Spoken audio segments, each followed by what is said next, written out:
everyone, and all of you who've been such faithful attendees to these presentations that we've been having the last couple of years. We so appreciate that, and you honor us by attending, and the comments we get, and when we run into you in the hall. Thank you so much. As you know, the teaching effort that's a part of our clinical service here at Butterfield Trail is the education of resident physicians. These are physicians who have their medical degree, and it's the first 3 postgraduate years after getting their MD or DO degrees. And so at any one time, for 4 weeks at a time, we have 2 residents here. This afternoon, we just have one of those 2 residents because the other had volunteered to be doing COVID testing on at another place, administering those, and so we gave him a free pass. But I'm pleased you're attending this afternoon. I think this is going to be a very worthwhile talk, and we'll probably clear up some questions you might have had about colon problems.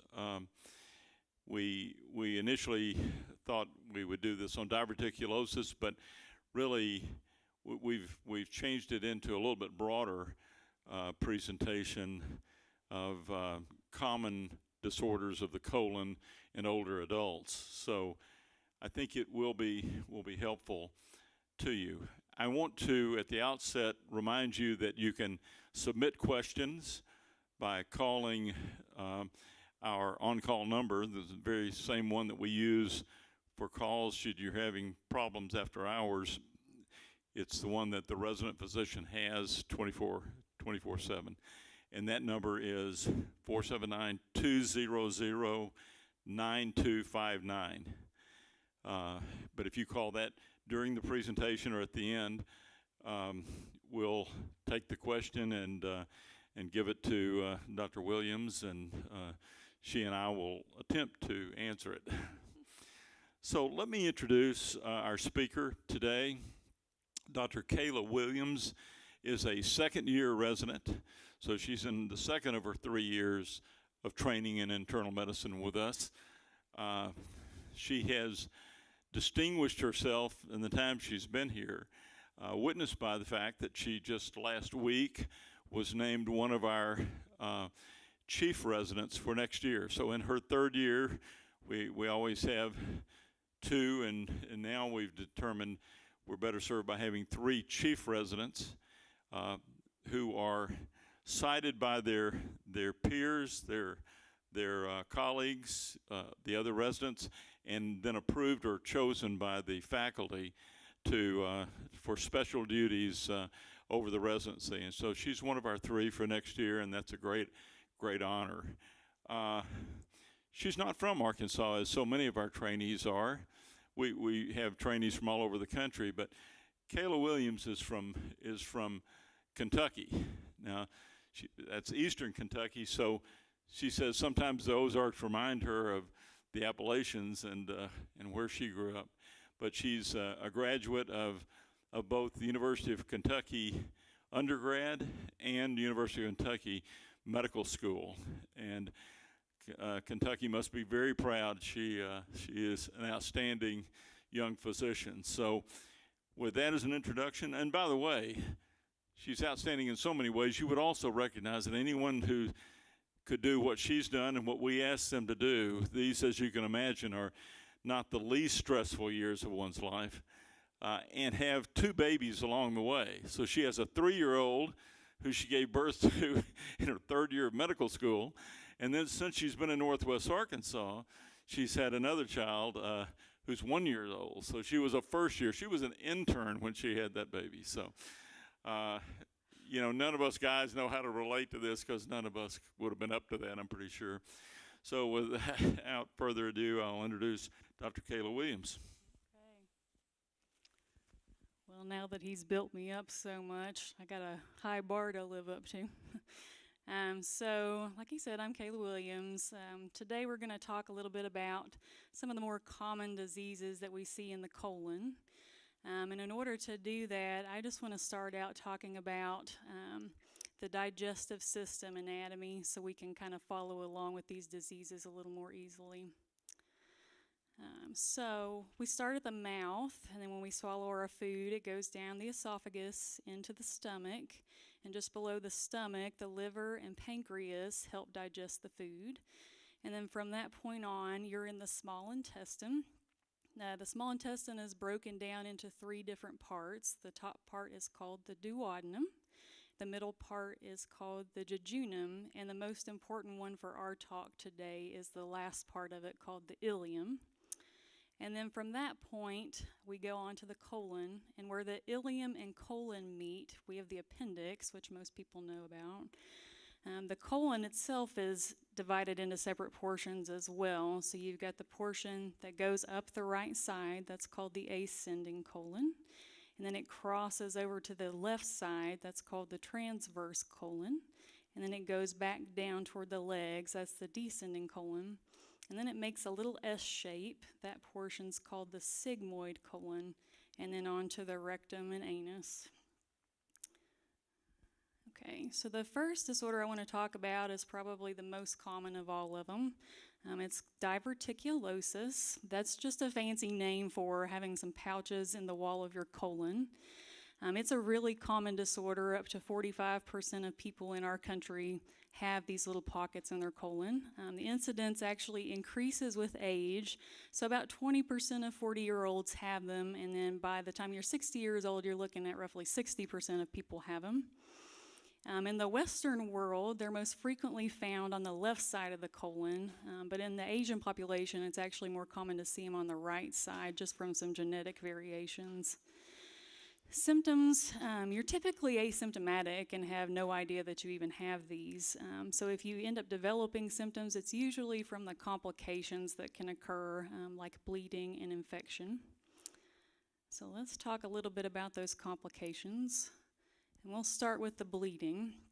So this left picture that we're looking at just shows the anatomy of those little pouches, and you can see that there's no real muscle in the wall of those pouches, and the skin is very thin, and the lining of the colon is very thin, and so that leaves the blood vessels pretty close to the surface, and they can get scratched up and bleed pretty easily.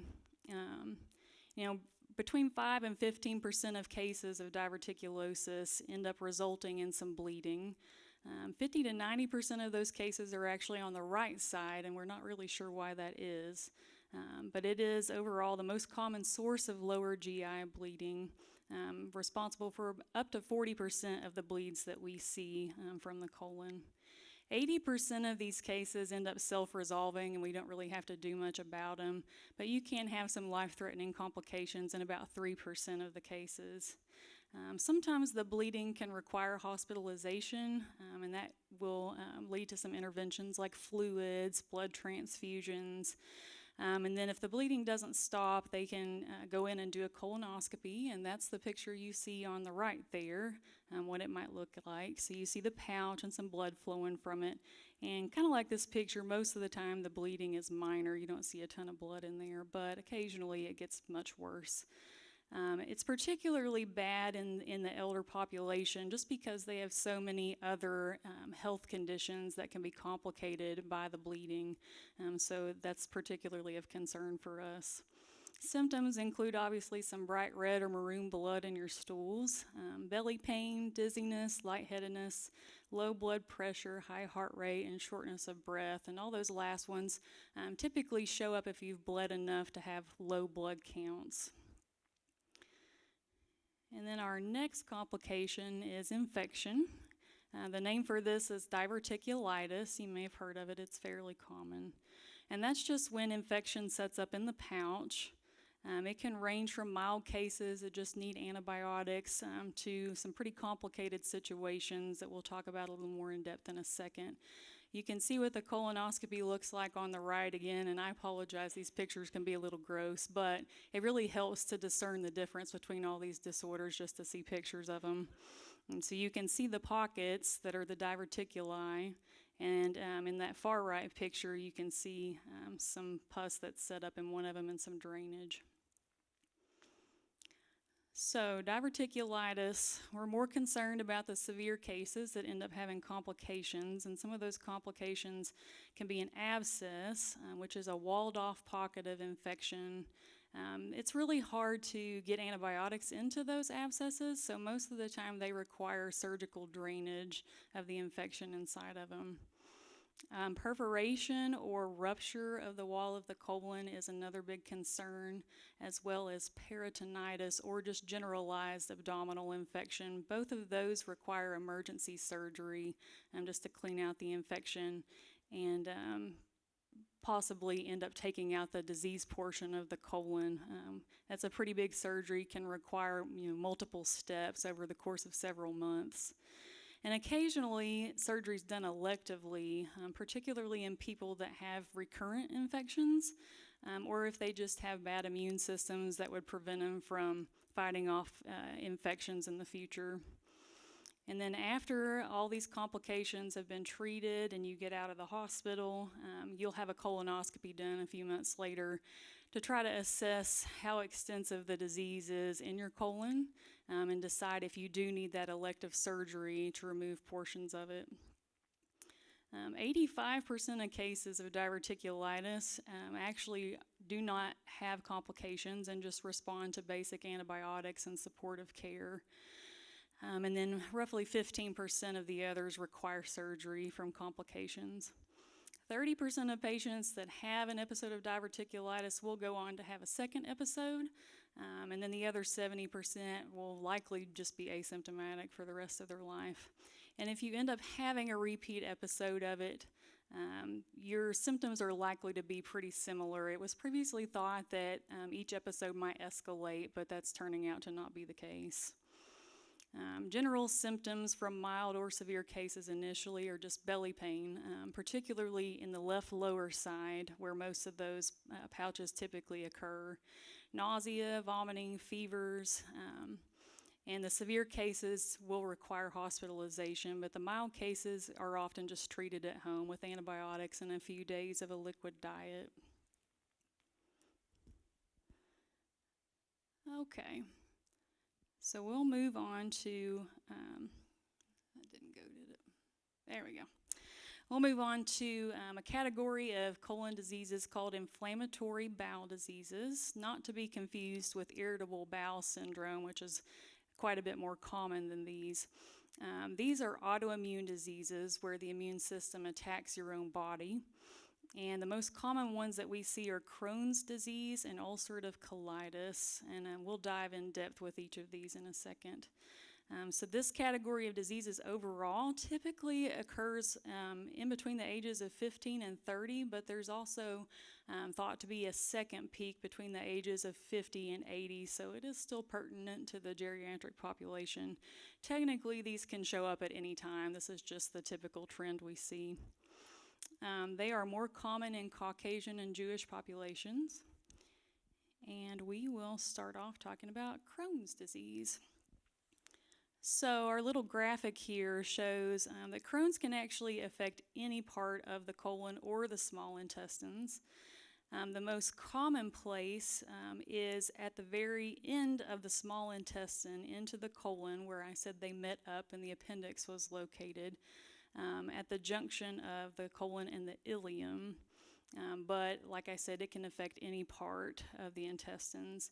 30% of cases are solely small bowel, 20% are solely colon, and then the rest of them, the other 50%, are some mixed portion of the intestines. Symptoms: crampy abdominal pain, particularly in the right lower side because that's where the colon meets the ileum. They'll have diarrhea, fatigue, weight loss, sometimes fevers, and vitamin deficiencies are fairly common just because the inflammation of the intestines can prevent good absorption of your food and your vitamins. Some people will also have symptoms outside of the digestive tract. Eyes and joints, arthritis type symptoms are pretty common in these diseases, both Crohn's and ulcerative colitis. Crohn's patients can also develop complications similar to the diverticulitis, so they can get abscesses that require the treatment we talked about already. They can get something called fistulas, which is just a connection between the intestine and surrounding structures like the bladder or the back muscles. And then they can also get strictures or narrowing of the intestine that can lead to obstructions. Pretty much all of these will require surgery at some point. So diagnosis of Crohn's disease is by colonoscopy and biopsy, and I've got another lovely picture for you there showing the inflammation that you'll see with Crohn's disease. It can be pretty severe. Treatment for it, besides the surgery for the complications we just talked about, it's pretty commonplace to use steroids or other medications that suppress or change the immune system to keep it from attacking you. Now, there's a lot of overlap between Crohn's disease and ulcerative colitis, so I won't go back through all of it. I'll just talk about the ways to differentiate the two. Like we talked about, Crohn's affects the colon and the small intestine typically, while ulcerative colitis is strictly the colon. And typically it affects the end of the colon from the descending to that S-shaped sigmoid down into the rectum, whereas Crohn's typically affects the closer end of the colon up toward the small intestine. As far as the diarrhea that they may experience, Crohn's typically has non-bloody diarrhea, and ulcerative colitis almost exclusively has really bloody diarrhea. And so ulcerative colitis patients can get anemic or have low blood counts because they bleed so much with their diarrhea. And that creates the additional symptoms of anemia like fatigue, shortness of breath, racing heartbeat. Their shared symptoms are crampy abdominal pain, fevers, and then the ulcerative colitis can also have the symptoms outside the digestive system like the eyes or joints. So here's our pretty picture of ulcerative colitis on colonoscopy, and it's diagnosed via that and biopsy as well. Occasionally they can do something called a sigmoidoscopy instead of the colonoscopy, and that just means that the scope only goes up as far as the S-shaped portion of the colon. And they do this because that's the most commonly affected portion of the colon, so it saves you a more invasive scope of the entire colon. You can see in that picture they typically have just ulcers all over the place and red patchy areas from the bleeding.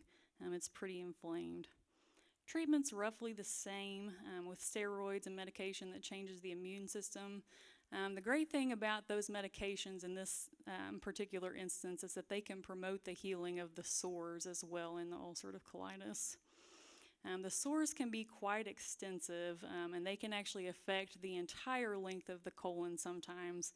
And if that becomes the case, then a lot of times they'll actually take out the entire colon just to prevent further flares. Okay, so two more types of colon diseases that we'll talk about. Ischemic colitis and infectious colitis. These do not fall under the same category of diseases as the Crohn's and colitis. They're both their own thing. But they're a little more pertinent to the geriatric and healthcare facility populations, so I definitely wanted to talk about these today. So we'll talk about ischemic colitis first. This just happens when blood flow is blocked to the intestines. I included the picture there because that portion of the colon where the transverse meets the descending colon is the most commonly affected area because it already has limited blood flow at baseline, and so when you block the blood flow off, it's definitely going to be affected. Symptoms of this: belly pain, particularly after eating, because the intestines require more blood to digest food, and if you can't get the blood to the intestines because of the blockage, then it's going to have a lot of problems. You can also have nausea, vomiting, bloody diarrhea, and weight loss, and that's usually just because you'll avoid eating just because of how bad the pain is. Some of the causes of this, it can be a gradual onset due to clogged arteries, kind of the same as heart disease, or it can be because of a sudden clot that blocks off blood flow. It's fairly common that AFib would be the root cause of that. AFib is just an irregular heart rhythm that can make you prone to develop clots, and those clots will travel to other areas of the body like the brain, or in this case the colon. So once again, our lovely picture. As you can see on colonoscopy, you'll see just kind of blackened tissue, and that just means that that part of the colon is dying because it's not getting good blood flow. You can also diagnose this sometimes via CT scan of the belly. It'll show intestines changing consistent with the poor blood flow. You can kind of see the death of the colon on that. And also sometimes they'll do something called angiography, and that's just where they inject dye into the arteries, and they can see if there's a particular place that's blocked off and if maybe some sort of intervention can be done to go in and pull the clot out. Treatments of this, if it's from a clot, then you'll need a blood thinner for it, and that'll require hospitalization. And then most commonly and most important would be surgery to remove the bad portion of the colon, because if you let this go, then you can end up with infections and rupture of the colon like we've kind of talked about. Hospitalization is typically required in all cases, at least for supportive care like fluids.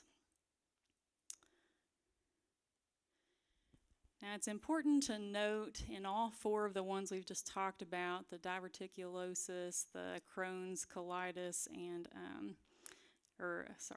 ulcerative colitis and ischemic colitis, all four of them can actually really benefit from lifestyle modifications. You can even prevent some of the flares.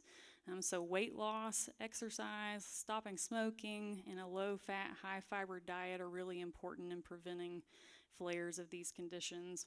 And then, of course, if your ischemic colitis is from AFib, then it's really important to adequately treat that and keep it under good control and be on long-term blood thinner to prevent further clots. And our last topic, we'll go over infectious colitis. So this is typically what we refer fondly to as stomach bugs, most commonly caused by viruses. And that's usually person-to-person transfer. Can also be caused by bacteria from undercooked or poorly processed foods, or in particular traveling internationally to places that may not have as sanitary conditions as we do. These are really common in healthcare facilities and spread really rapidly just because of the proximity of the patients and healthcare workers going in and out of rooms. Symptoms with these viruses, you'll have diffuse abdominal pain, watery, non-bloody diarrhea typically, and they're often associated with vomiting as well, whereas bacteria may not have the vomiting, and the diarrhea can be bloody with the bacteria. There is one bacteria in particular that typically causes non-bloody diarrhea, and it's very important in a healthcare setting, and that is called C. diff. C. diff infections typically result from recent antibiotic use or contact with somebody else that's had C. diff. The diagnosis is typically just via stool studies, so they'll take a sample of your stool and test it for bacteria, and if you don't see any bacteria, then it's probably from a virus. Occasionally they'll do a colonoscopy, particularly if C. diff is the culprit and you're starting to have complications from it. So our colonoscopy picture here is a picture of what C. diff looks like in the colon. It just creates a film of bacteria in the colon. Treatment for these, you may or may not need antibiotics, just kind of depending on what the bacteria is and how bad the infection is. And of course, viruses never need antibiotics. But most of the time, these typically just run their course. C. diff, once again, is a big exception in this, so that it always needs antibiotics because it can have some really bad complications, like perforation or rupture of the colon, and then something called toxic megacolon, which is where the colon gets really distended and typically requires surgical removal of the colon. And C. diff can even lead to death as well if the infection's bad enough. So with all of these, prevention is the biggest thing that we need to worry about.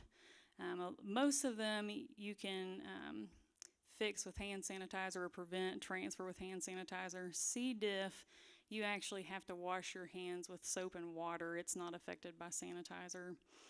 And if somebody ends up with a C. diff infection, they need to be isolated from the rest of the population, and healthcare workers need to wear appropriate gown and gloves when they go in and out of the room. As far as other bacteria, the biggest thing is just preventing the common causes, which is making sure to properly clean and cook your food. And that's all I've got. Yeah, so like Dr. Wright mentioned, we can take questions on that phone if you all want to call in. We're happy to answer to our best attempt. The number is 200-9259.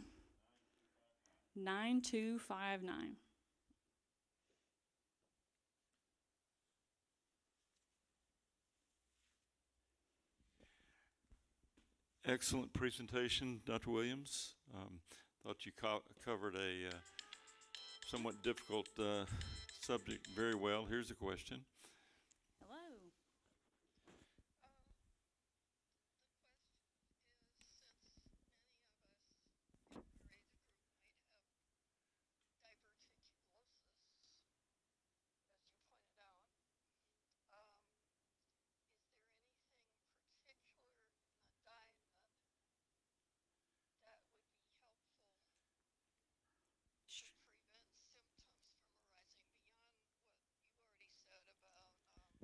It's wonderful to see things opening up at Butterfield Trail. Yeah. It lifts my spirits just to walk by the bistro Okay. and see it open. Just a second, start talking. Okay. Okay, so now we have the question. Yeah. So our question is there anything else in the diet? Okay. Is there anything else in the dietary recommendations other than just high fiber, low fat that can prevent progression of diverticulosis into those complications? And I think that the answer these days is there used to be recommendations to keep out seeds and nuts and popcorn and that sort of thing, but I believe that it's changed and that's no longer a recommendation or a concern. The biggest thing is just making sure that you've got adequate fiber intake and low fat diet. Do you have anything to add to that? Yeah, I think it's a fiber for several reasons, but constipation makes this worse. Mm-hmm. So you want to keep bowels open and regular, if possible. It's those out pouches, the diverticula, are a result of chronic pressure upstream that Are you there? pushes between the muscles that wrap the colon, and the weak spots are where the pouches develop. So you want to avoid constipation. But I'm glad she pointed out that popcorn and seeds and things like that and nuts are not the no-no that they used to be thought of for diverticular disease. Got another one?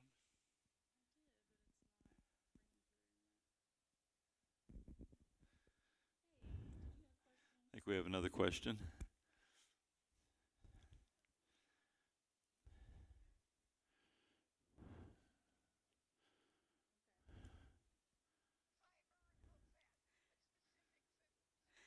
Yeah, so similar question, if there were any specific foods that should be avoided in diverticulosis. And I think the answer these days is not really. Just as long as the fiber intake is adequate, you can pretty much eat what you want to eat these days. Mm-hmm. Mm-hmm.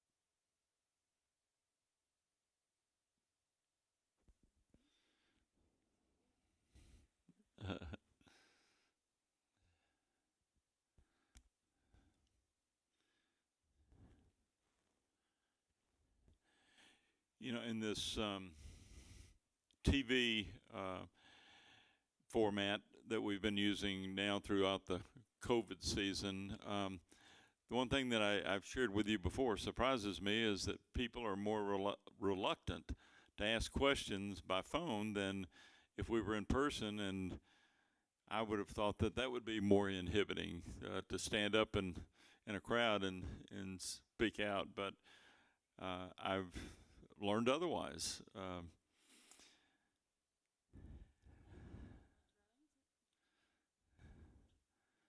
Another question?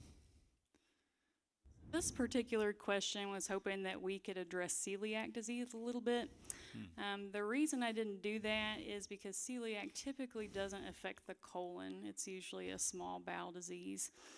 But she specifically wanted to know about diagnosis and treatment of celiac disease. Diagnosis, there is some blood work that you can do to screen for it. And if that's elevated, they'll move on to a colonoscopy to biopsy the parts of the intestine that are typically affected by that. And then treatment is primarily just the gluten-free diet. We unfortunately don't have a magic pill to make celiac go away so you can eat what you want. You have to restrict gluten. Fortunately, restaurants have over time accommodated more and more. It's used to be impossible to find gluten-free pizza, and now that's not a problem mostly. So that is a major symptomatic problem for folks of all ages. So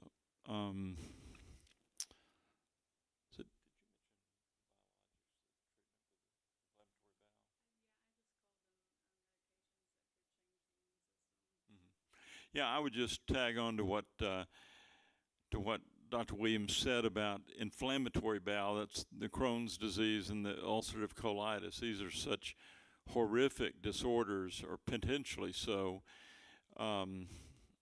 in folks if they have one of those diagnoses. The treatment has advanced in that, and she mentioned there are some medications that orchestrate a direction of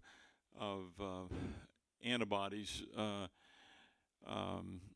that interfere with the inflammatory process. And so you see them, listen, you'll recognize these because you see them advertised on TV all the time. There's Humira, there are about 6 of them, but Humira, Remicade, Intivo, these are what we might call biologics. And so they work for autoimmune diseases like rheumatoid arthritis or Crohn's disease. And they have certainly been helpful in the management of Crohn's disease and in inflammatory bowel. So it's a really exciting area of advancement in medicine.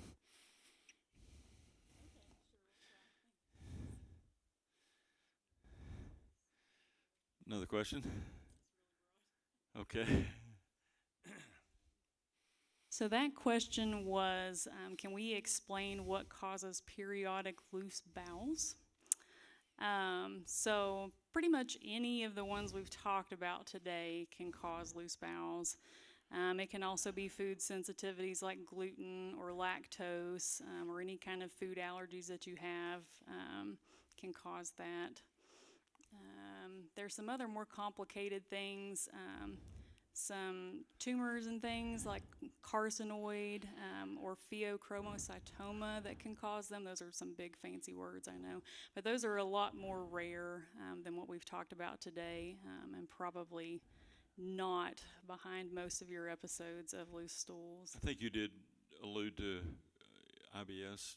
Yeah, IBS is probably your most common one, honestly. Just irritable bowel syndrome. Yeah.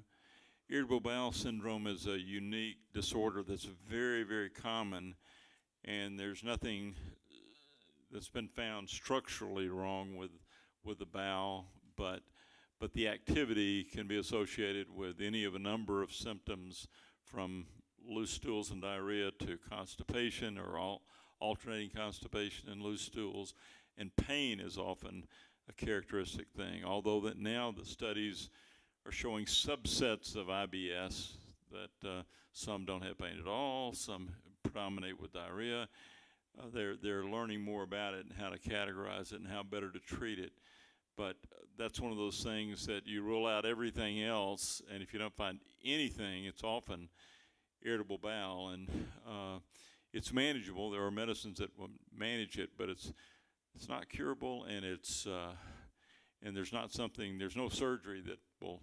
There's nothing to be removed to relieve anything. So it can be a tough one too. So depending on how active it is. Any other category of bowel things? Those are great questions, and Dr. Williams gets a trophy.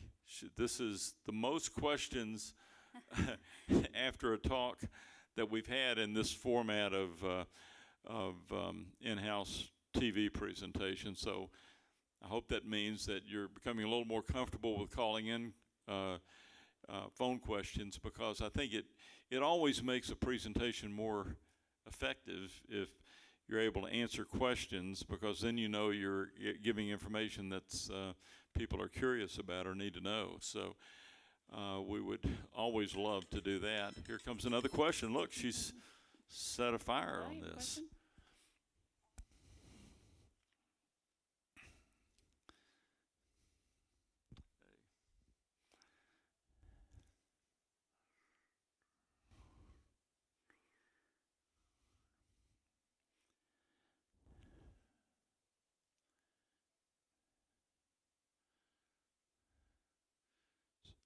This may be kind of an involved question.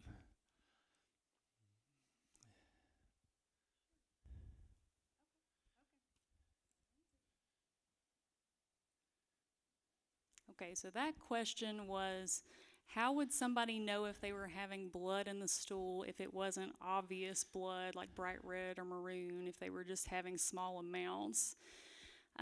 There are some tests that can be run on the stool called an FOBT, and you would just take in a sample of your stool that's been rubbed on a little card, and they would run it and look for the blood. If you're having unexplained low blood counts and belly pain and that sort of thing, they may do a colonoscopy to look for blood in the colon. But really the easiest and quickest is that FOBT. That'll tell you if there's anything in there. Yeah, the FOBT, which stands for fecal occult blood, fecal occult blood test, is really just checking for dissolved blood that you wouldn't see, and you can dissolve a lot of blood in the colon, or quite a bit. A trickle of bleeding, from a significant source can go unnoticed for a long time. By the time it's turning your stool black, it's because you're really bleeding pretty actively. So, that's an important question, because just not seeing visible gross blood doesn't mean there's no significant blood in the stool. Well, that's great. That's more questions than I expected, based on experience, and delighted. I hope we'll make that a habit. We'll try to encourage it. Before we close, we'll be closing a little early then, but before we sign off, I just want to tell all of you here at Butterfield Travel, because I think it's a credit to all of you, to the staff, and then to everyone who lives here. The participation in the vaccination, I think, has just been magnificent. And I'm not just saying that to flatter you. I'm not above flattery, but on the other hand, I want to tell you, I don't know of any place that's gotten over 99% participation in vaccination. You all know, and you may not, living here, have somebody next door that is against vaccination, but there are a lot of people who are, if not against it, they're at least what's now being called vaccine hesitant. I'm glad folks at Butterfield Trail, I'm sure there's been some hesitancy, but we've all needed to do for ourselves and for the community, do the soul searching and the wise decision making that has allowed you to go ahead and get vaccinated. I think this is such a huge part of getting past this pandemic, and I've been inspired by the words of so many people who live here, so many of our patients especially, saying, you've lived through a lot of things and you know that this will not last forever, but on the other hand, it's taken a toll on us all. And what we can do for our own community right here at Butterfield and for the broader community includes vaccination, and I'm just so proud of everyone for doing that. And then, I don't think I mentioned this before, but I'll tell you what someone told me back in the first months of the pandemic. One of our great patients here came in, and I said, well, how are you holding up? And I've tried to make it a practice of asking everyone, how are you coping with this unnatural time? And he said, well, it's tough. It's really tough. But he said, you know what? From what I gather, there's not a person on the planet who isn't threatened potentially by this. So it's not just us. And that's exactly right. That's by definition what a pandemic is. And if we didn't know what a pandemic was before, we sure know now, don't we? So again, thank you and congratulations for that participation. There's no place that's gotten more sign up for vaccinations than Butterfield Trail, and I tell people that all the time. So thanks for doing that. And I think that's right now one of the most patriotic things you can do for your country is get vaccinated. And now we're on to the next tier and tiers, and we're hoping by the end of May we've got vaccine for everybody who's willing to take it. And maybe in that time we've talked some more people into not being vaccine hesitant or resistant, but going ahead and getting it, where we can move past this at some time in the foreseeable future. So again, thank you, and thank you, Dr. Williams, for a great presentation. We're going to be signing off early. Nathan?